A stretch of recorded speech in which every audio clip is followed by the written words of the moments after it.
Bonsoir, mesdames, messieurs. Beaucoup d'éléments nouveaux sur la tragédie de Yamachiche où un fuyard au volant d'une voiture de la police a fauché 2 vies dans la nuit de dimanche. 2 voitures de la police de Trois-Rivières-Ouest ont été impliquées dans les événements et un coup de feu a été tiré. Une tragédie qui, selon les proches, soulève bien des questions sur les méthodes policières.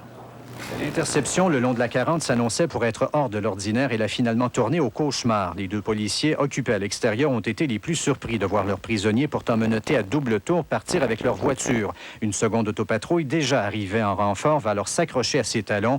Un agent tirera sans succès avec son pistolet pour essayer de l'arrêter. À la première sortie, le fuyard quittera l'autoroute mais fera demi-tour pour y revenir à contresens. Son poursuivant tentera encore sans succès de lui bloquer le chemin.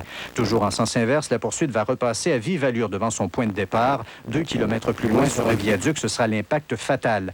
En pleine nuit, le fuyard avait éteint les gyrophares de l'autopatrouille, mais ses phares étaient allumés.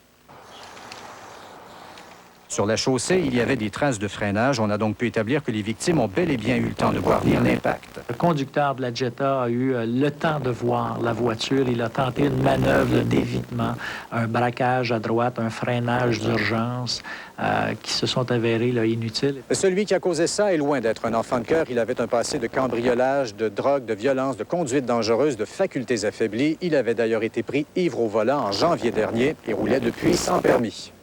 Juste avant d'être arrêté, lui, ses 4 frères et 2 autres individus étaient allés causer du grabuge à ce restaurant-bar d'où le groupe sera finalement expulsé. Rendu dans le parking, je pensais qu'il s'en allait, mais là, on est arrivé, on a regardé par en avant, il faisait du vandalisme sur les autos. Celle des victimes qui s'en est tirée vivante repose aux soins intensifs, le suspect aussi, mais lui sous bonne garde. Il n'est d'ailleurs pas impossible que le tribunal doive se déplacer à l'hôpital pour le faire comparaître. Il pourrait entre autres se voir accusé d'avoir causé la mort en raison de facultés affaiblies ou par négligence criminelle. Louis Cloutier, TVA Trois-Rivières.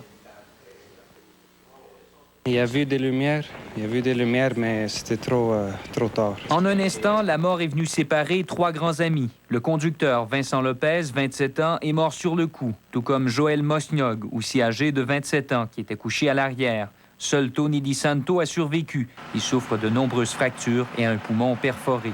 Mon douleur est trop grande pour exprimer quoi que ce soit. Est trop grande, ma douleur.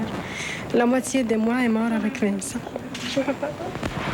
Chez les Lopez, on ose croire que tout est dégénéré au point où on se retrouve aujourd'hui avec 2 victimes. Négligence des policiers, ça c'est sûr.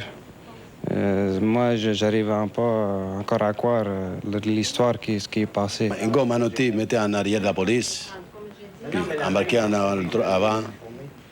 Moi, je trouve ça que c'est quelque chose qui ne marche pas dans la police.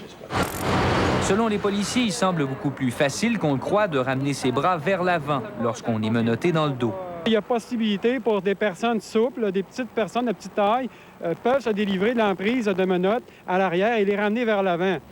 Ça s'est vu, ça s'est fait. À la Sûreté du Québec, on se penche sur le problème. Le fait de menotter les mains du suspect vers l'extérieur peut être une solution. Et puis, il y a la question des cloisons protectrices. Rien ne se serait produit si la voiture patrouille en avait été dotée. Pourtant, dans plusieurs corps de police, c'est encore l'exception.